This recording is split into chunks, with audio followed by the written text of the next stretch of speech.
Vamos começar agora mais um programa Arte Agora, aqui no canal Arte Agora, que hoje faz exatamente um ano de funcionamento, exatamente hoje, dia 8 de setembro, e nós vamos conversar com 3 escritores maravilhosos. Vamos conversar com 3 escritores que estão presentes na Feira do Livro de Lisboa, e é o Daniel Marques, a Maristé e a Carla Júlia, e vão conversar conosco. Eles já estão na antessala, já está a Carla, acabou de chegar, estão os três chegaram, então agora é o momento das conexões. Bom, bem-vindo aos 3, bem-vinda a Carla Júlia, bem-vinda a Maria Esther, bem-vindo ao Daniel Marques. Estou muito feliz em conversar com vocês, e como eu dizia há poucos instantes, hoje o canal Arte Agora completa um ano de funcionamento. Isso para a gente é muito importante. A Câmara Cultural se sente assim, muito feliz em saber que vem dando uma contribuição à cultura brasileira, entre outras coisas, com esse programa, sempre colocando em evidência a obra, a carreira de escritores importantes. E hoje nós vamos conversar com cada um de vocês, não só a respeito da própria obra, mas também da participação que cada um tem na Feira do Livro de Lisboa, especificamente no estande da Rede Sem Fronteiras, que é coordenado por Diandré Portugal, que é um dínamo cultural. Eu nunca vi ninguém ser tão cheia de ideias e cheia de realizações como a nossa queridíssima Diandré. E nós vamos conversar um pouco sobre isso. Então, vou fazer uma pergunta mágica. É uma pergunta que todo mundo sabe que eu vou fazer, e existe uma razão. É bom que eu explique essa razão. A razão da pergunta que eu vou fazer, Carla, primeiro é contextualizar a presença do convidado no programa. Por que nós estamos convidando exatamente hoje para conversar conosco a Carla Júlia, o Daniel Marques ou a Maria Esther? Existe uma razão, né? A segundo objetivo é justamente o registro histórico da passagem de vocês no canal Arte Agora. Pode ser que daqui a 500 anos, 600 anos, 700 anos, um historiador do futuro, um arqueólogo digital, vai escavar lá, descubra lá nos arquivos do YouTube e vai descobrir exatamente quem é cada um de vocês pela boca de vocês. Olha que coisa boa. Pergunta começar por Carla. Carla Júlia foi quem primeiro chegou aqui, e a pergunta começa por ela. Carla Júlia. Quem é Carla Júlia? Carla Júlia é uma professora de francês, de literatura francesa, de história da França, de história da arte francesa. Agora se formou em Harvard em literatura inglesa e é poeta. E não aprendeu a amar ainda, aprendeu sim. É poeta, já tem 2 livros, um deles premiado pela União Brasileira dos Escritores com o melhor livro de poemas. Eu ganhei também, faço parte do PEN Clube, ganhei ano passado um ensaio do PEN Clube sobre liberdade de expressão, um concurso sobre liberdade de expressão e o papel do PEN Clube. E eu dou cursos de literatura, de história da arte, de cinema. E eu estou aqui que eu acho que a cultura salva. Queria agradecer, Alexandre, porque no meio dessa pandemia, só a cultura que me salvou, sabe? E essas lives e esses Zooms todos que nos põem em conexão com o mundo. E eu acho que, como eu tenho esse grupo de estudos de literatura e outras artes, só a cultura salva. Ô, Carla, deixa eu fazer uma perguntinha. Toda. Fazer uma perguntinha bem interessante. Pode fazer. A Carla, ela, de fato, é uma pessoa assim, com uma formação intelectual extremamente elaborada. Mas ela teve um tempo que ela não tinha essa formação. Ela foi uma criancinha, foi menininha. Você nasceu, você cresceu aonde? Eu nasci em A Bom sua, Sucesso, Bom Sucesso. Eu acho que a minha mãe morou lá perto de Bom Sucesso, eu acho. Praça Bom, das Nações. Minha sim, mãe era sim. costureira, eu Sei. ia trabalhar com ela para ajudar. Eu morava muito longe do meu colégio, e a minha mãe só trabalhava para esse pessoal de rádio e televisão. Sei. Então, assim, meu padrinho de casamento foi Dorival Caymmi, Eita! eu convivi com a Dodge Monteiro, a minha segunda mãe, Ângela Maria lá em casa. Então, eu vivi nesse ambiente, desde pequenininha, de arte mesmo, de poesia, né? E minha mãe, como costureira, também era uma artista. Então, eu ia com a Ângela para os programas, quando era pequena. Então, eu fui crescendo sempre nessa área de ciências humanas. Tanto que eu fiz clássico na época, né? Depois fiz direito na UERJ, mas Uhum. me formei muito cedo, com 21 anos. Aí depois eu fiz licenciatura para francês, eu já era formada em francês, o diretor da Aliança me convidou para dar aula. Eu não larguei mais, eu dou aula desde os 23 anos. E Carla Júlia começou lá na Gente Humilde como Ângela Maria. E Carla, Gente humilde. Carla, e você começou você começou a escrever quando, né? Comecei a escrever com 11 anos, 12 anos, eu ganhei um concurso de uma peça que o Ziraldo, no Colégio Santa Úrsula, era um concurso de peças, eu ganhei e o Ziraldo foi assistir. E eu tive que também produzir não, né, que não entrou dinheiro, eu tive que montar a peça para ele assistir. Sei. Então, começou com 12 anos. Essa minha primeira, não foi um poema, foi uma peça de teatro. Uhum. Que coisa, tá vendo? Maria Esther, vou conversar um pouquinho contigo. Maria Esther, sorriso bonito, essa coisa toda especial. E você, olha lá, vai, a pergunta, olha, o nome Maria Esther é enorme. Está aqui na minha frente. Quem é Maria Esther Paz Barreto Rodrigues? Eu sou uma mulher que se reinventou, porque eu me casei muito nova. O microfone acho que está aberto de alguém, porque está vindo muito som de pessoas. Virgem Maria, tá com som. Vamos ver como é que a gente faz isso. Vamos. Tá sim, Esther, tá sim. Não é?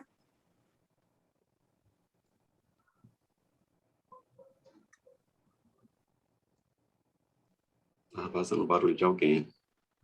Agora parou. Às vezes é a televisão ligada. Parou.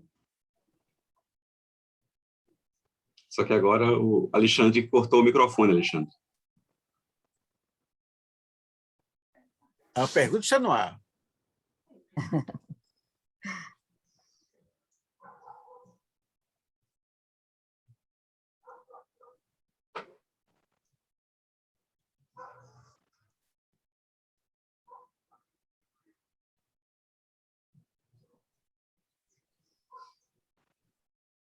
É o vídeo, Esther. Clica no sim, peraí. Vídeo. Pronto, peraí. Foi? Isso, foi. Tá.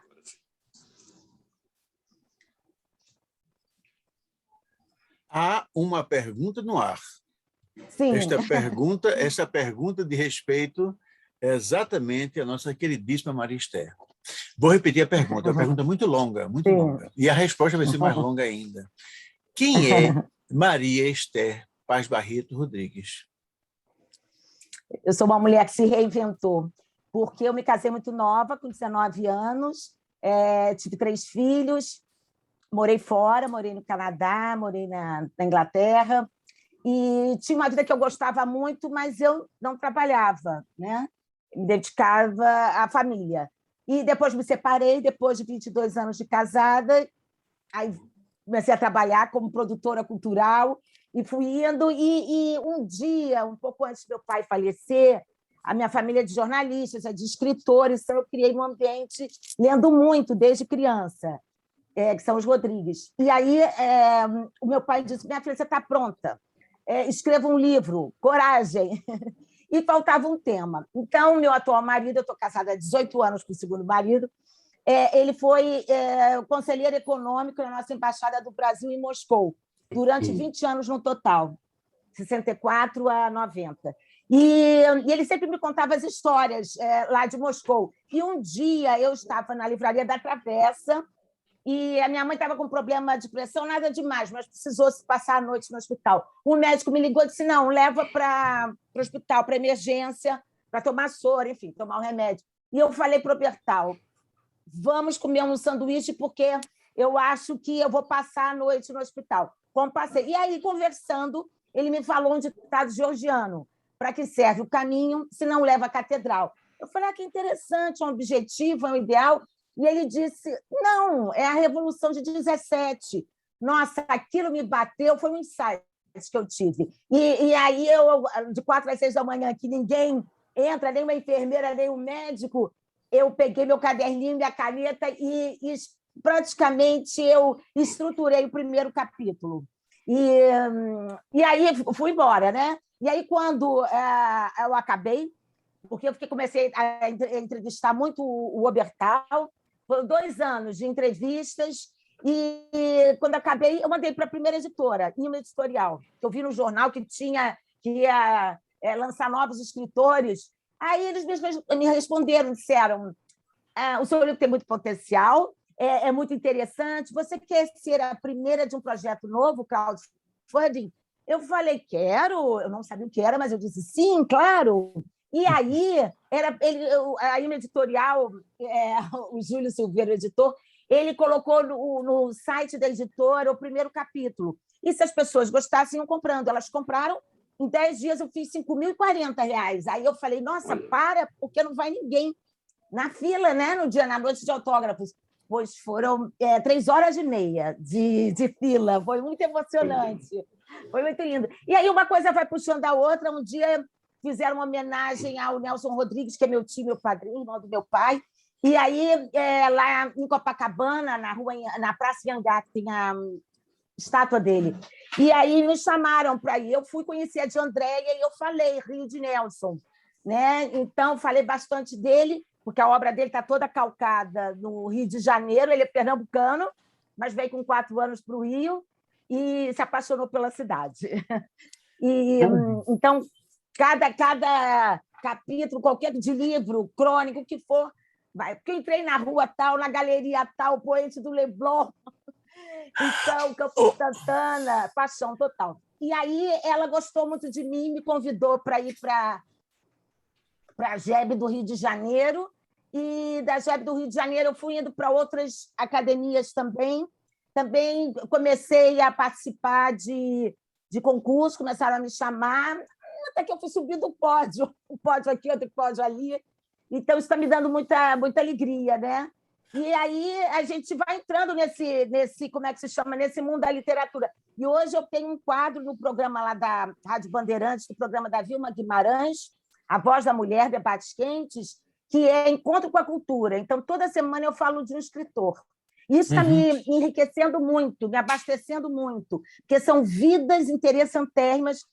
A maioria foram vidas muito difíceis, mas pessoas que se superam, né? Ontem mesmo nós assistimos a Conceição Evaristo, que gigante, sabe? Foi até prêmio Jabuti com o livro que nós analisamos, que Olhos d'Água, que beleza! Quer dizer, Esther, honrando sua ancestralidade, né? Isso é muito importante. Claro, Senhor Esther, e o Paz Barreto? Você falou do Rodrigues, mas e o Paz Barreto? De Pernambuco. De Pernambuco também. Eu conheço dele. O Aldo Paz Barreto é uma pessoa adorável, né? Mas vem de onde? Sua mãe, como foi essa? Vem da minha mãe. Paz Barreto é da minha mãe. Eles vieram de Portugal e foram para Pernambuco, foram senhores de engenho. Então, mas se tornaram... A família da minha mãe é toda de advogados. né? Então, em Petrolina tem, onde a minha avó nasceu, Massumila Pras Barreto, tem... Não, ela é Coelho. Ela casou com meu avô, que era Pras Barreto. E eles todos são advogados. Inclusive, a minha mãe era advogada também. Sei. Sabe? Então, a mistura de advogados com jornalistas, com Exatamente. teatrólogos, com escritores, homens da arte. Carla, é uma mistura maravilhosa essa aí, viu? Eu fico imaginando, já imaginou? Ah, meu Deus. Daniel Marques, eu quero saber exatamente... Bom, você vai falar tudo de você, tá certo? Eu queria saber o Marques por Max. Olha, esse aí é espetacular. Eu achei uma beleza. Como é que é esse negócio? Quem é Daniel Marques? Então, quem é Daniel Marques? Eu vou me definir, depois vou discorrer sobre isso. Sou um apaixonado pela arte, cultura, literatura nacional, estrangeira, principalmente nacional. Comecei a escrever desde muito novo, meus 11 anos, 12 anos, teatro, já como dramaturgo, peças para teatro, na escola, na igreja e tudo mais. Aí, quando cheguei na adolescência, comecei a montar alguns grupos para tentar profissionalizar isso. No decorrer da carreira, fui escrevendo e tentando montar os espetáculos, dramas, comédias. Eu já era apaixonado muito por escrever, muito pela dramaturgia. E isso, aí eu pensava, caramba, as pessoas gostam mais de comédia para o teatro, funciona muito mais a comédia. Mas eu gosto muito de drama também, eu preciso passar esse drama para algum lugar, ou passar para os livros. E então comecei a escrever ficção, literatura, tanto para os livros quanto para roteiros para cinema, e passei a produzir também curtas-metragens, e agora estou na produção de um documentário. E desde então não parei mais de escrever, tenho 11 livros publicados em autoria e coautoria, acho mais de 30 peças teatrais, estou no 5º roteiro. Aí apareceu a oportunidade de apresentar um programa de turismo, eu falei, eu gosto de estar na frente das câmeras, eu gosto de estar por trás das câmeras, fui, começou a pandemia, cortaram todo o orçamento, fizemos só um projeto piloto, que era de apresentar os lugares turísticos, fizemos João Pessoa inteiro, lindíssimo, e não foi para frente. Aí depois apareceu a oportunidade de apresentar um outro programa, que é o Blitz Cultural, onde eu entrevisto artistas do Brasil todo, de todos os segmentos, do Brasil e fora do Brasil, né? Da língua portuguesa também, de todos os segmentos, e está sendo um sucesso o programa. E eu sou uma pessoa que estudo muito, as pessoas falam, caramba, você faz isso, você é jornalista, é escritor, é autor, é cineasta, um monte de coisa. Sim, porque eu acho que tudo está meio que interligado. Então, eu estudei, fiz faculdade de marketing, precisava sobreviver, porque a arte e a cultura no Brasil é muito complicada, tanto para o apoio da sociedade, da população, porque não é educada a gostar e incentivar a cultura nacional, quanto das pessoas que estão no topo da cadeia alimentar. Então, o que acontece? E aí aí fiz faculdade de marketing, fiz faculdade de artes cênicas, comecei cinema, foi complicado por causa da pandemia, mas fiz cinema, jornalismo, pós-graduação em publicidade e propaganda, fiz outra pós-graduação em socioeconomia.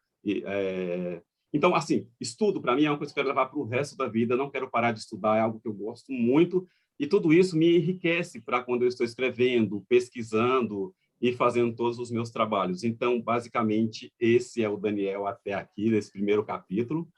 E o porquê do meu nome, Daniel Marques, meu nome realmente é Daniel Marques, porém, QES, só que é muito complicado para escrever, e já mais ou menos há uns 30 anos que eu assino, a maioria das coisas que eu assino é Daniel Marques com MARX, é muito mais fluido, é muito melhor, soa melhor para escrever também para falar. Então, é um nome que eu adotei, que eu sou apaixonado por esse Marques aqui. E, assim, sou de Pernambuco também. Pai, que beleza. Carla, você está... Apesar de estar em São Paulo, né? Carla, está vendo, Carla? Nós estamos aqui com o Daniel, que é de Pernambuco. A família da Esther é toda de Pernambuco. Eu vou providenciar um título de cidadã pernambucana para você. Olha. Para quem? Para você, Carla. Carla Júlio. Para Carla. E eu sou filha de judeu com libanês católico. Então nós vamos... Eu sou a ONU. Só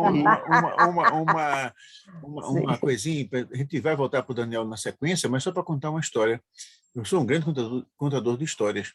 Eu acho que na semana retrasada, nós entrevistamos aqui um judeu chamado Jefferson Lincoln. E o Jefferson contou uma história maravilhosa. Os pernambucanos são muito grandes. Assim, tudo é grande, né? É o Anão, tudo é o grande, né? Quer dizer, os rios Capibaribe e Beberibe se unem para formar o Oceano Atlântico, essas coisas assim, né? Pernambuco falando para o mundo. Pois ele contou, Carla, que quando quando Maurício Nassau veio para Pernambuco, naquela ocupação holandesa aqui do Nordeste holandês, ele trouxe nada menos, nada mais do que a Arca da Aliança. Mentira, é verdade? Bom, se é verdade, eu não sei. Eu não sei se é verdade. Adorei. Pode ser. Pode ser. Porque até hoje se procura, né? Pois é, capaz dela estar por aqui. Então, a gente pode fazer o seguinte, isso vai ser roteiro de filme do Daniel, e nós temos que procurar essa arte, que deve estar por aí escondida em algum canto. Está escondida no Museu Brenan. Vamos! E eu dou um contexto cultural e místico. Vai ser ótimo. Podemos misturar cabala também, vai ficar um jogo. Vai ser espetacular. Daniel, aí como é que é isso? Aí você começou Então você é pernambucano e foi morar fora e voltou, e como é que é essa história? Então, não estou morando fora desde sair de Pernambuco, voltei apenas para visitar, né? A família ainda de lá, mas assim, estou em São Paulo, então é aqui que eu construí minha vida, é uma segunda casa, um lugar que eu também sou apaixonado pelo clima. Hoje está um pouco mais quente ou muito mais frio, né? Está meio confuso isso, mas é onde eu desenvolvi toda a minha arte, meu trabalho, onde eu tive várias oportunidades, onde eu cresci como pessoa, como profissional e como artista, então eu devo bastante também a São Paulo e as minhas raízes pernambucanas. E aí, além de todas as coisas que eu comentei referente à literatura, à dramaturgia, os roteiros para as curtas-metragens, eu gosto muito de trabalhar a parte da mente, sem me aprofundar muito a parte da mente, psicologia e tudo mais. Meu último curta-metragem chama-se Insanidade. Então, eu mostrei os demônios da mente, os conflitos pessoais, e foi um filme bastante aceito em festivais e mostras, tanto fora do Brasil quanto no Brasil. E, graças a Deus, estamos por aqui, produzindo e criando. Viu, Carla e Esther, durante muito tempo, eu presidi a UBE. Existem 3 UBEs muito fortes no país. 3 UBEs fortes. A UBE do Rio de Janeiro, a UBE de São Paulo e a UBE de Pernambuco. As 3 foram fundadas no mesmo dia 18 de janeiro de 1958, lá atrás, né? E, enfim, essas 3 UBEs são as 3 UBEs fortes. A gente está, inclusive, num processo que pretende a criação de uma unidade nacional que reúne as UBEs em torno de uma, pode ser até de uma outra coisa, mas eu sei que eu tive a honra de presidir a UBE em Pernambuco há muito tempo. E, olha, a UBE é cheia de escritor, claro, e eu acho que dentro de todos nós existe um artista. E cá para nós, eu acho que dentro de todo escritor existe um maluco, porque são malucos maravilhosos, são histórias sensacionais, né? Então a gente começa a ler a ficção. Pô, aquele negócio não pode ser uma cabeça normal, o cara tem que criar muita coisa, né? Essa, por exemplo, da Arca da Aliança ter passado em Pernambuco ou está em Pernambuco, imagina, muita criatividade, né? E aí eu lembro que quando chegava lá na UBE algum médico, psiquiatra, e muitos são, os médicos escrevem muito bem, e todos querem ser sócios da UBE, e passavam pelas minhas mãos na época, né? E eu dizia, rapaz, aproveita que aqui está cheio de cliente potencial para você. E nós damos grandes gargalhadas, e todos riam, e é uma coisa maravilhosa. Então, eu acho que quando uma pessoa começa a descobrir humor nessas coisas, então eu vejo, por exemplo, que essa última obra do Daniel está muito atrás disso, né? Da insanidade, da loucura, da coisa assim, né? Passa na UBE de Pernambuco, você vai ter grandes inspirações. São pessoas maravilhosas, todos são maravilhosos, mas todos têm grandes histórias para contar. Vou contar mais uma historinha, viu, Carla? Eu falei que... Olha só, Daniel, só uma coisa, para o Alexandre e para o Daniel. Daniel, não, para o Alexandre, Daniel, minha filha é psicanalista. Você manda para o UBE. A propósito. E também, sobre a Arca da Aliança, o Spielberg esqueceu, quando fez aquele filme com Harrison Ford, e a procura da Arca da Aliança, devia ter ido a Pernambuco. Pois é, exatamente. Está cheio de... E se falasse comigo, eu dizia até onde deve estar. E nós 3 iríamos lá, né? Nós 4 iríamos lá para mostrar esse negócio todo. Ia ser um sucesso. Eu desconfio, sim. Desconfio. E no próximo filme que for sobre o assunto, eu vou falar. No próximo filme eu vou tentar dar uma... Sim, mas voltando àquele negócio, é rapidinho. Quando, na Flippo, eu falei que a Flippo começou como uma festa literária, ela foi crescendo, ganhou áreas culturais e passou a ter palcos de música, palcos de artes plásticas, enfim, ela começou a crescer e passou a ser uma coisa muito, muito grande. E um dos palcos que nós mais bem-sucedidos era justamente um palco chamado Palco dos Outros Olhares. Os outros olhares era exatamente o olhar que nós temos, mas nem sempre te admite. Então, por exemplo, eu tive uma tia que ela conversava com a gata e ela dizia que a gata respondia. Eu não entendo como é que o cara conversa com o gato, mas ela conversava e conversava mesmo. A gata olhava para ela assim, ela dizia, está dizendo tal coisa, está com fome, está isso, aquilo. E então, esse negócio do outro olhar, então, cada um de nós tem um pouquinho de doido. E eu acho que a sua filha vai encontrar grandes clientes. Aqui em casa, eu sei que pelo menos um sou eu, ela vai ter um cliente maravilhoso. Esté, eu te interrompi, diz aí. Não, é a história da UB, né? Aqui a gente fala UB, mas tem gente que fala UBE. Aqui é UBE. E está no livro até do Tom Farias. É o seguinte, o Jorge Amado foi vice-presidente da UB, então ele falou, não, nada de a gente alugar sala, não, vamos comprar nossa sala, sabe? Ter a nossa sede. E pediu aos escritores que fizessem o relançamento dos seus últimos livros e que metade ficava com a editora e metade ficava para a UB, para se juntar dinheiro. E aconteceu. A Carolina de Jesus tinha acabado de lançar o Quarto Despejo e estava assim, bombando, aquelas filas imensas quando ela aparecia. Ele chamou todo mundo, menos a Carolina de Jesus. Ela ficou furiosa, foi lá, pediu para a editora mandar livros, quando só mandou 40 livros. Isso era uma besteira, porque quando ela chegava, menos de 1.000 ela não vendia, era sempre muito mais. E aí ela brigou com o Jorge Amado, porque... E, na verdade, ela foi para o jornal, foi para a televisão, falando mal dele, ele teve a inveja dela, não sei o quê. E ele um dia, então, Zélia Gattai, que era amiga dela, pediu, pelo amor de Deus, façam as pazes, não fica falando mal do Jorge Amado. E aí, toda a mídia. E aí, um dia ele chama ela para jantar com a Zélia Gattai, lá em São Paulo. E aí eles jantam, depois tinha a peça que estrear, do Quarto Despejo, com a Ruth de Souza, e ninguém quis saber da Ruth de Souza, ninguém quis saber da peça, todo mundo só queria um monte de fotógrafo tirar fotos da Carolina com o Jorge Amado fazendo as pazes. Mas você vê, ele foi de Partido Comunista, era esquerda, era isso, mas é a complexidade do ser humano, ele sentiu ciúmes ali, não ia aguentar ficar vendendo uns gatos pingados enquanto ela vendendo. Tá vendo? Histórias da UB. Mas será que o Jorge Amado sentiu ciúmes mesmo? Olha, a vaidade do ser humano é complexa. O ser humano é complexo. Às vezes a gente nem sabe que vai ter tal reação, né? Ela estava bombando. Ela é o segundo nome em vendas no Brasil. O primeiro é Paulo Coelho. Ninguém sabe disso. Ninguém Eu adoro ela, disso. mas ele vende no mundo inteiro. Com um livro, mas ela vende em mais de 40 países. Até hoje, ela é uma coisa... Ela é maravilhosa, mas o Jorge Amado... Assim, eu sinto que foi a primeira... Eu tinha 11 anos, não por causa de Caíme, que Caíme era compadre de Jorge Amado, mas meu pai, com 11 anos, me deu toda a coleção de Jorge Amado.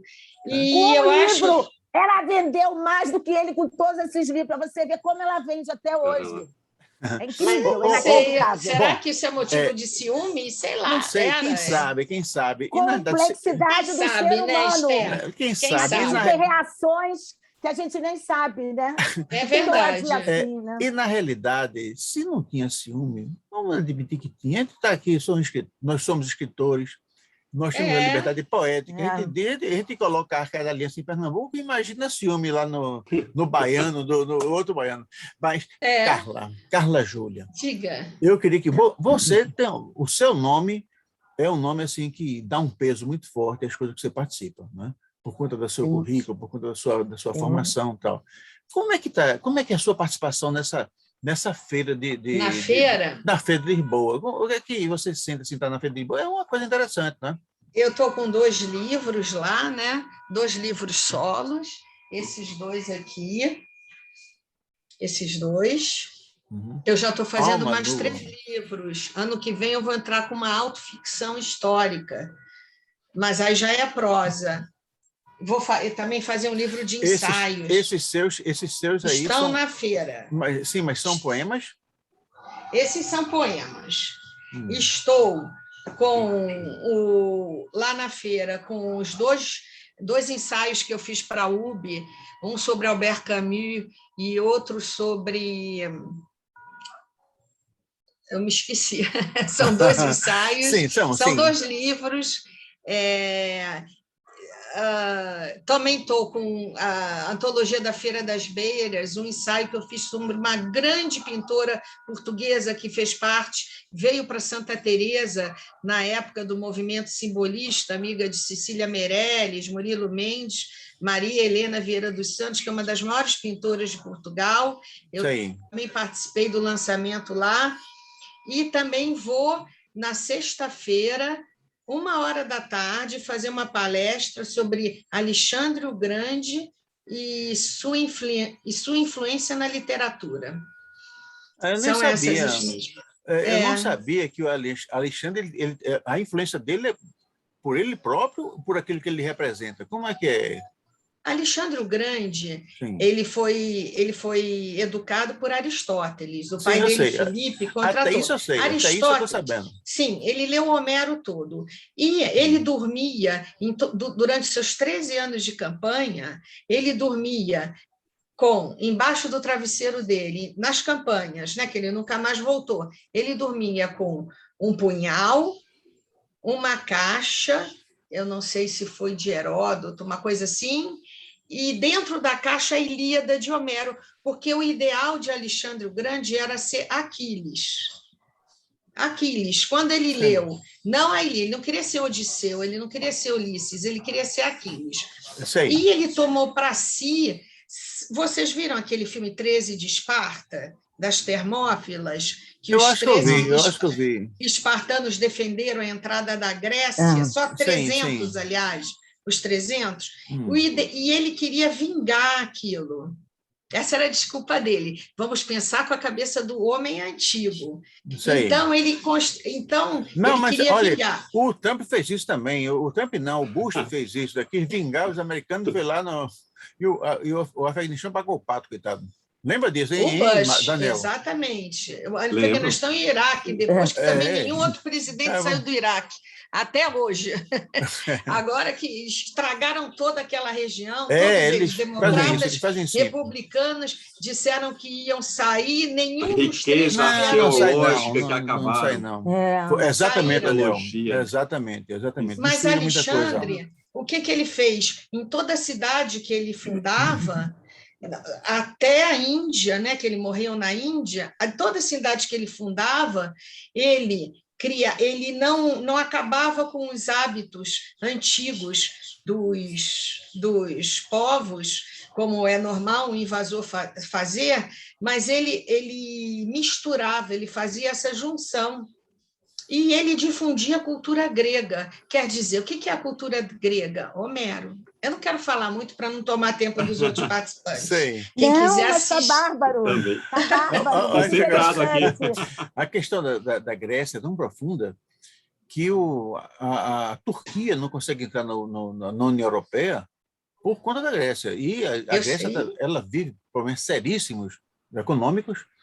E outro dia eu estava na Grécia, outro dia o cara disse, Alexandre, não tem problema. Nós podemos Você perguntou para o Alexandre o Grande ou você é o Alexandre da Macedônia? Eu sei. Eu quero te confundir. Eu perguntei para o cara que estava comigo lá, e aí ele disse assim, não há nenhuma dificuldade, porque a Grécia pode estar falida, mas ninguém vai ser louco de colocar a Grécia para fora de canto nenhum. E exatamente, imagina a União Europeia perder o concurso da Grécia, não tem a menor chance, né? E aí a gente começa a falar em qualquer coisa, Grécia. Até o olho turco, a gente diz que é olho grego, ou vice-versa. Então não há nenhuma dificuldade, né? Sim, mas então você vai você está lá com esses 2 livros. Para o ano, você vai entrar com outros livros, né? Aí você vai entrar com... que vem, 3 livros. 3 livros, né? Aí, de prosa... Uma pergunta. Eu sou romancista.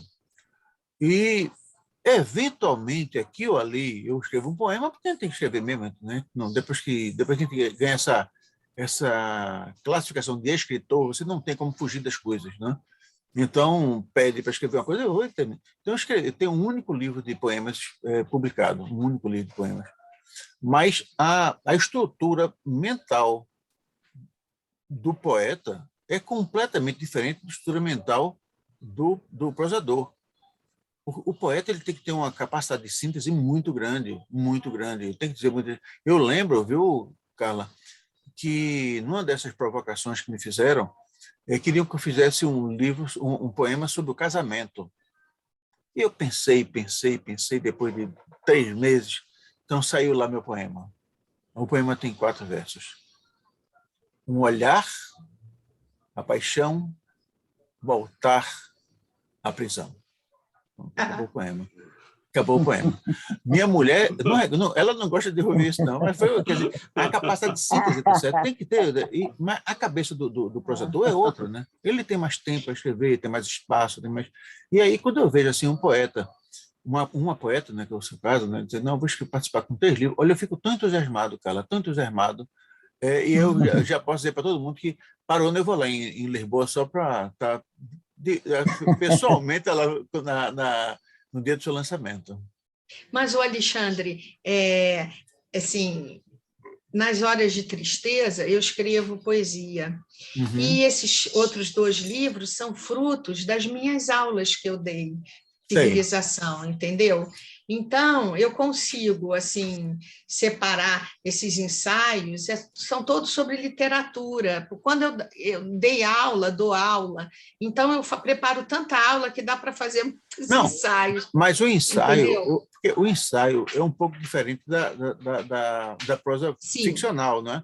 Porque o ensaio tem um fundamento científico, um fundamento teórico, né? É um pouco diferente. Tem. Mas por isso que eu estou há 1 ano e meio escrevendo que beleza.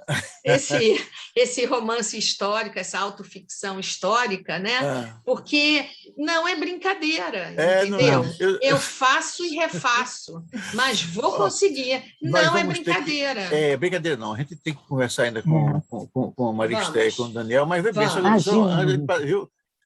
eu escrevi um único romance histórico, chama-se Maldição e Fé. Ele trata ele é ambientado no século XVI, aqui em Pernambuco. 16 e 17, aqui em Pernambuco. E, Carla, eu juro a vocês 3, nunca mais na vida eu vou escrever romance histórico. Na vida. Imagina, Esther. Mas não, é muito complicado, rapaz. Imagina você ter que descrever uma refeição. Como é que as pessoas comiam? Qual era o cardápio? É muito complicado. Aí eu descobri, Carla, que era um negócio engraçado. Não havia prato. Sabiam disso? Não tinha prato. Não tinha prato. Era um bolachão, um pão assim, com forma de prato. E as carnes tinham muito molho. Então, você viu a carne em cima daquele negócio, ficava uma papa ali. Como é que as viagens... Eu li livros e mais livros sobre os navios daquela época. Olha, eu prometi a mim, eu prometo a Carla, nunca mais na vida, sob o testemunho do Daniel e da Esther, nunca mais na vida eu vou escrever romance histórico. Eu vou escrever qualquer coisa, futurista, mas histórico não. Lá para trás... Ô, Alexandre, para finalizar, esse meu romance histórico se passa no século XVI. Ixi, Maria! E eu fui já à Escócia fazer pesquisa, só trouxe bagagem, só trouxe livro de lá, de bagagem, excesso de bagagem, e vou voltar à Escócia para terminar, porque tem que pesquisar. As refeições têm... Eu falo numa refeição de um banquete de casamento no romance.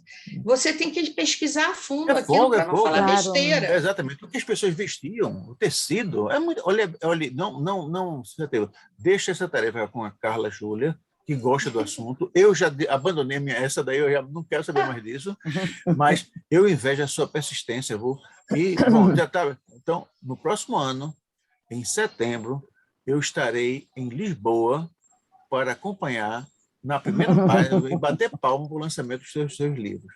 Maria Esther Paz Barreto Rodrigues. E você na feira? Como é que tá a tua expectativa? Tem sido ótimo. Eu estou com o meu livro, Mãos Limpas, Coração Quente, que é sobre essa experiência do Obertal Mantovanelli, né? Como conselheiro lá, e sobre a União Soviética, né? Então, é um livro que tem me dado muitas alegrias. E eu também eu tenho vários ensaios, muitos premiados, e eu estou escrevendo por causa desses escritores todos que eu falo toda semana. Então, eu vou lançar também, se Deus quiser, um livro ano que vem de ensaios. E eu tenho inacabado o Mãos Limpas, Coração Quente 2, e tenho sobre o Iraque, inacabado também. Então, também estou nessa do Oriente Médio, enfim. Então, planos, né? Isso é muito bom. E volta e meia eu dou palestras, né, sobre Nelson Rodrigues. Foi assim, me chamaram para um lugar, para o outro. Quando eu vejo, eu parei agora um pouco com a pandemia, mesmo assim, na feira, já dei também. E a de Andréia, meu pai dizia, né, e o Nelson Rodrigues também, o Nelson dizia que a gente tinha que ser ousado, tinha que ser quem escreve, né? Não ter autocensura, ter coragem. Então, a de Andréia, eu falei, qual é o tema, Maristério? Eu falei, a mulher e Nelson Rodrigues. Ela disse, não, ouse mais. Eu falei, então, desejo feminino e Nelson Rodrigues. Então, me aprofundei mais nas personagens do Nelson. Então, eu já falei sobre religiosidade, eu já falei sobre as mulheres da vida dele, eu já falei de tudo sobre Nelson Rodrigues, todo mundo sempre interessante, né? É um assunto polêmico, todo mundo quer saber. Então, estou sempre fazendo. E estou sempre participando também. E você gosta de falar sobre Nelson Rodrigues? Muito. Além de meu tio, ele era meu padrinho. Não, meu pai era o melhor amigo dele. Não, digo isso, é porque a gente começa a falar muito de um assunto, aí às vezes que varia o assunto, e não, você, como sobrinho de Nelson, vai falar sobre Nelson, tanto aqui. Mas você gosta, né? É um orgulho, é uma honra. E aquilo que eu falei da Conceição Evaristo, de honrar a ancestralidade, eu também honro a minha. Então, para mim, é uma honra falar dos Rodrigues, sabe? Eu acho que e eles tiveram uma virada de vida muito grande, porque morreu o Roberto Rodrigues assassinado, irmão do meu pai, do tio Nelson. O jornal... meu avô morre 2 meses depois, que dizia essa bala era para mim. E aí depois o jornal é empastelado, porque a crítica, que era o jornal do meu avô, apoiou o Júlio Prestes para presidente, só que ganhou, mas não levou. E o Getúlio veio, deu um golpe e assumiu. Enfim, então isso foram 5 anos de miséria para a família. Mas isso de se reinventar, né? Isso é bonito, essa superação. E quando o Roberto Marinho, porque o Irineu Marinho, ele lançou o Globo, mas ele morreu 3 semanas depois. E aí o funcionário que assumiu, mais velho, morreu 5 dias depois. Então, Roberto Marinho teve que assumir, que era um bom vivant, gostava de remar, enfim, era um playboy também, mas ele assumiu e aí falou, cadê aqueles jovens talentosos que eram os Rodrigues, né? Que o Mário Filho, ele é pioneiro de tudo, irmão do tio Nelson, meu tio, irmão do meu pai, que ele não está à toa que ele está no Maracanã. Tive que lutar agora porque queriam trocar o nome, imagina. Tem uma história por trás, né? Ele lutou com o Carlos Lacerda para a gente ter um estádio aqui no Rio de futebol e ele queria botar lá em Jacarepaguá, imagina, o Carlos Lacerda. Não tinha ninguém, uma viva alma lá, uns gatos pingados. E aí ele lutou e ele fez muito pelo esporte, porque antigamente as pessoas não sabem. O futebol, ninguém ia aos estádios, primeira coisa. E ele trouxe a família, porque o Mário Filho ele trouxe os jogos infantis, os jogos da primavera, então as famílias frequentavam. Várias pessoas chegam para mim de literatura e dizem: recebi medalha do Getúlio Vargas, do Mário Filho, e me mostram, enfim. E então ele trouxe as multidões, tanto que Nelson Rodrigues chamava Mário Filho, o criador das multidões. Ele criou a crônica esportiva. Antigamente, o futebol era feito turf. Só dava, vamos dizer, Flamengo versus Fluminense os jogadores e o resultado. Fim. Uhum. E ele trouxe, ele valorizou todos os esportes que você puder imaginar, até o automobilismo. Foi Mário Filho que trouxe e valorizou. É uma coisa que eu comentei no início dessa nossa conversa, é que seguramente o tempo seria muito curto para a gente conversar. Mas eu não disse, até porque não tinha sentido eu falar no comecinho, é que nós vamos ter que continuar essa conversa. Não vai ser hoje, claro, né? Eu vou ter que passar a palavra agora para o Daniel, para ele poder falar um pouquinho da participação dele, mas na sequência, quer dizer, passada a Feira do Livro de Lisboa, eu queria que vocês me permitissem ter conversas isoladas com vocês, porque a gente conversava com mais tempo, tá certo? Com mais vagar, e aí a gente falava, enfim, eu tô cada um de vocês tem uma história maravilhosa. E nesse programa assim tão apertado, a gente não consegue conversar. Essa é a grande realidade. É como se a gente estivesse dando um spoiler do próximo programa. Que aí sim. Então, nós vamos ter conversas isoladas com a Carla Júlia. Carla Júlia, então... Veja bem, rapaz, Carla Júlia, ela tem uma formação de ensinar francês, inglês, porque aprendeu lá. Quer dizer, naturalmente, ela, quando chegou lá, já falava alguma coisa, tá certo? Mas ela vai fazer o livro, tá certo? Pesquisando lá. Né? A Esté, ela conta coisas porque conhece de dentro de casa.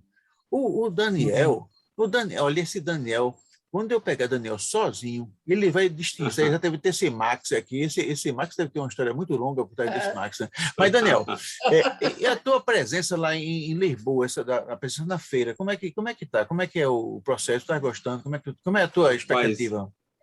Minhas expectativas são todas as melhores possíveis. A Rede Sem Fronteiras, a de André, estão fazendo um trabalho belíssimo. Eu estou lá com esse livro, O Último Degrau. Ele aborda a depressão e o suicídio, e aqui eu conto a história tanto de famosos anônimos, baseado em pesquisas da OMS, do Ministério da Saúde, apoiado por psicanalistas e também por médicos, e mostrando os conflitos que é a pessoa que vive essa dor, que não tem remédio, que é da mente, e também das pessoas que vivem ao redor de pessoas que sofrem com isso ou que perderam a batalha por essa luta horrível.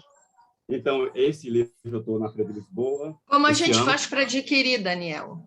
Está em todas também me as interessei. plataformas. Ele está na Submarino, Amazon, Extra, Amazon, tá Clube bom. do Autor. No Google lá, O Último Degrau do Daniel Marx, consegue achar em vários Quero lugares. ler e quero oferecer para minha filha também, para Espírito, Sociedade de Psicanálise.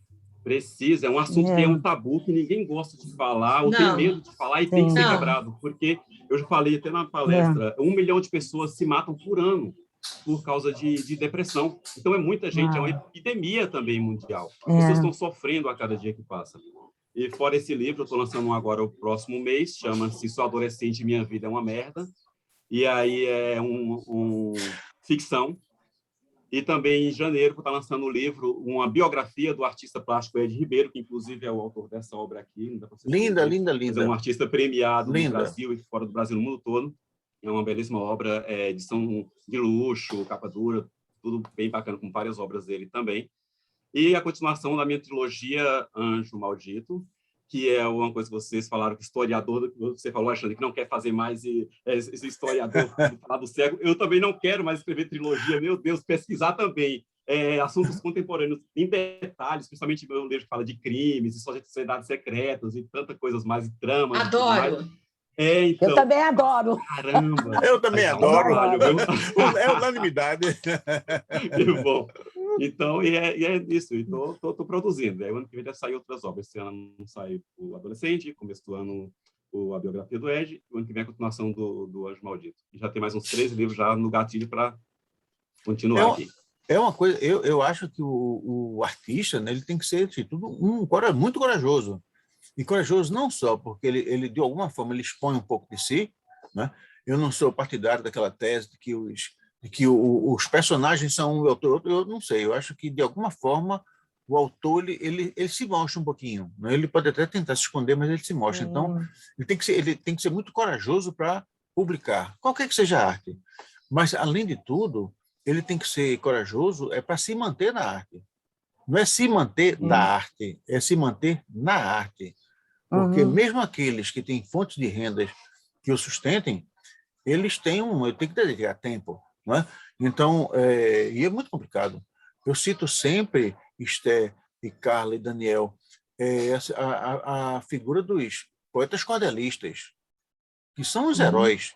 Eles são os poetas, eles fazem as brochuras, eles fazem, no fim, eles fazem tudo, eles vendem, eles fazem tudo, eles são, né, eles saem naquele negocinho. Então, na realidade, e o pior de tudo é que nem sempre as pessoas reconhecem o cordel como literatura. Você E ainda conhece Edmilson Santini, Alexandre? Edmilson Santini, eu conheço um grande cordelista que ele foi no Congresso de Poesia, ele estava lá quando eu estava. Depois, espetacular. E é o que você falou, entendeu? Eles vendem aquela brochura, pura literatura, gente. Cresci ouvindo cordel. É mágico aquilo ali. É mágico. É uma coisa complicada, né? E então a vida, então a gente, e no fundo todos nós passamos por isso. Eventualmente a gente não tem as mesmas dificuldades. Quando eu digo a gente, é que nós somos pessoas que de alguma forma nós construímos uma vida paralela que permite o nosso sustento. Eu sou escritor, me orgulho de ser escritor, mas vamos dizer, o outro Alexandre, ele é engenheiro civil, ele vive da engenharia, né? Quem paga as minhas contas é a engenharia. Né? Mas por mim, Carla, olha, por mim, eu passava 50% do meu tempo escrevendo e os outros 50% era ouvindo música, né? Com a banda, circulando pelo meio do mundo, meio tido a hippie, coisa que eu não posso, infelizmente eu não posso ser, né? Essa fachada assim, não tem nem cara de hippie, mas por mim, eu estava na estrada. Toda vez que eu sou de uma geração antiga, né? Então toda vez que eu começo a ouvir as músicas da minha geração, do tempo de Rolling Stones, Beatles, enfim, a nossa geração. Pois é, a geração de Sim, estoque. a nossa geração. Pois é. Né, Esther? Mas, sim, olha, a nossa geração. Pois é, eu fico maluco. Então, eu gosto disso, mas a gente, infelizmente, não consegue fazer. Eu não consigo fazer, eu tenho... Né? Mas, eu queria que a gente fizesse alguns acertos. Eu queria que a gente... Bom, primeiro, eu quero agradecer muito, mas muito mesmo, essa conversa. Eu sabia que a conversa ia ser boa, mas não sabia que ia ser tão boa, porque vocês conseguiram internalizar na conversa coisas que não estavam no script, coisas que estavam fora do script, as histórias, né? Então, e aí, eu queria que a gente combinasse que, passado esse momento de festa, a Feira do Livro de Lisboa, vamos dizer assim, de realizações da Rede Sem Fronteiras, das homenagens merecidas que de André Portugal vai receber depois, que ela merece todas as homenagens. Merece. Aí nós vamos conversar isoladamente. Aí eu vou ligar para cada um de vocês. Eu já tenho o nome e a gente vai conversar. E aí a gente vai conversar com mais tempo. A gente ajusta nos horários. Tá certo? ótimo. Tá certo? Bom, e aí... Vamos. Lembra que quando eu comecei a conversar antes, eu disse que vai chegar um momento em que vai aparecer no lugar do Arte Agora Ali, vai aparecer uma vinheta. Esse momento vai começar daqui a pouco. E vocês lembram também quem é que manda no programa? Lembram também? Não lembrado. Então, pronto, vai começar daqui a pouco aquela vinheta lá em cima e eu queria que vocês se despedissem. Mas antes, eu quero falar para vocês que estão em casa. Se você ainda não é inscrito no canal Arte Agora, se inscreva. Você não vai pagar nada e vai mandar uma mensagem pública, uma mensagem à humanidade, uma mensagem para o mundo de que nós acreditamos que através da arte, da cultura e também da ciência, da tecnologia, a gente pode construir um mundo melhor para todos. O mundo tem que ser bom para todos. O mundo que não é bom para todos ainda está incompleto. E agora nós vamos ouvir essas 3 pessoas maravilhosas que estiveram conosco hoje. Vamos começar pela Maria Esther Paz Barreto Rodrigues, que é quase uma pernambucana. Aqui é o seguinte, aqui ou é quase pernambucana ou está chegando a ser. E quem não é ainda, que é a Carla, ela vai ser, porque nós vamos dar um título de cidadã pernambucana a ela. Né? Maria Esther, puxa, que honra! Honra, estive em Pernambuco, lugar mais lindo e abençoado, nunca mais vou esquecer. Não esqueça, não. A minha mãe era carioca, viu, Carla? A minha mãe era meu pai foi militar, e quando ele terminou o curso dele, um dos cursos que ele faz os cursos, né, ele era, acho que, major, e tinha que fazer um curso para sair coronel. Não, acho que era isso, uma coisa parecida. Então, ele fez lá um curso. E ele é solteiro, já com 30 e poucos anos, 30 e tantos anos, solteiro, eu imagino, né? Devia fazer muitas farras, viu, Daniel? Aí foi para uma festa de conclusão do curso, quando ele viu mamãe, rapaz, o cabo apaixonou-se. E naquele tempo o regime era diferente, né? Teve que casar, né? Quer dizer, e ele foi transferido para a Uruguaiana, lá na fronteira com o Uruguai, e já a mamãe casou com ele por procuração e depois ela foi para lá. Então, eu sou filho de um pernambucano, peregrino, né? Porque vivia transferido do canto todo, e mamãe que é uma carioca adorável. E eu acho o carioca sensacional. Eu tenho meus primos todos carioca, e todos não, alguns primos carioca, e todos eles são espetaculares. Bom, vamos ouvir Maristé e, Esté Paz Barreto Rodrigues, tuas despedidas. Um beijo para tu logo. Eu gostaria muito de agradecer essa oportunidade de estar num programa tão maravilhoso com você, Alexandre Santos, que está promovendo, divulgando a cultura. Isso é precioso. E estar ao lado dos meus grandes colegas, grandes escritores, roteiristas, professora de literatura francesa, tudo. Advogada Carla Júlia, que eu gosto muito, eu admiro muito a Carla. Eu sempre, quando ela posta alguma coisa, eu boto linda, talentosa. É verdade. Pois é, porque é tudo que eu penso dela mesma. A gente se gostou de cara. Desde o início. Desde o início. E afeto não se explica, né? Mas eu tenho muita admiração pela Carla. E também pelo Daniel, porque eu estou vendo que ele está fazendo um trabalho maravilhoso, estou interessada no seu livro, acho um assunto muito importante, muito relevante mesmo. E você que está promovendo, isso é o máximo. E vai ser um prazer conversar, porque eu também sou roteirista. Vai ser bom conversar, dos Rodrigues.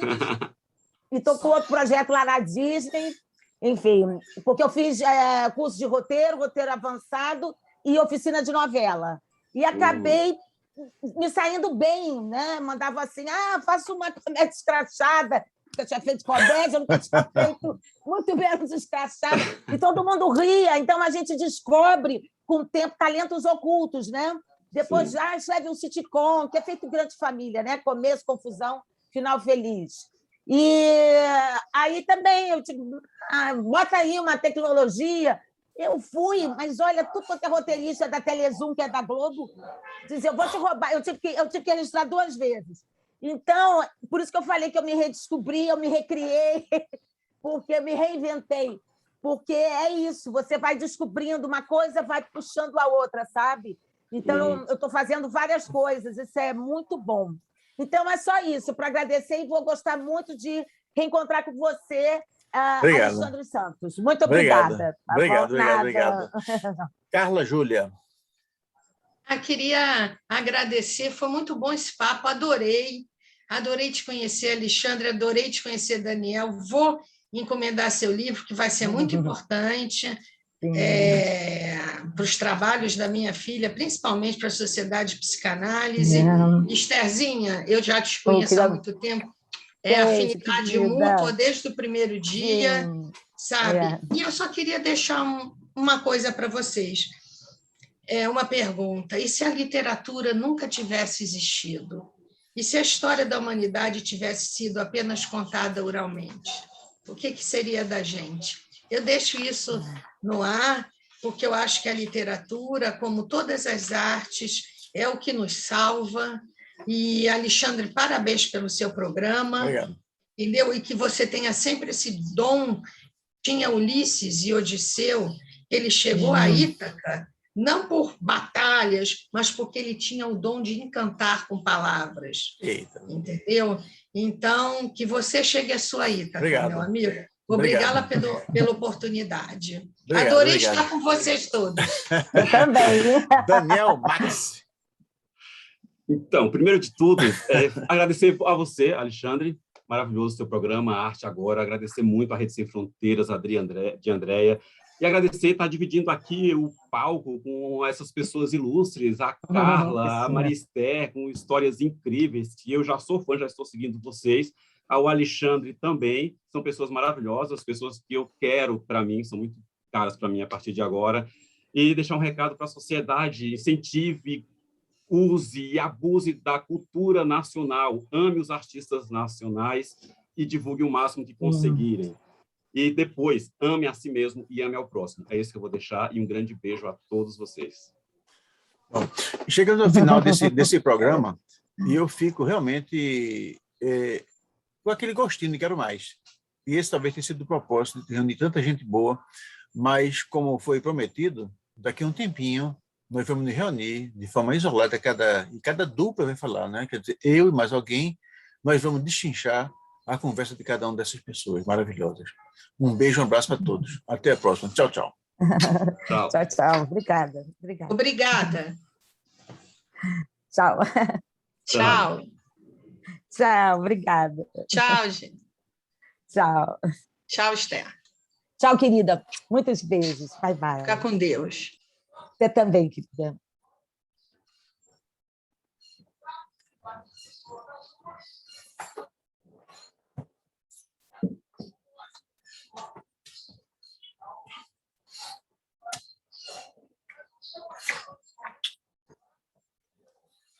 E, pô,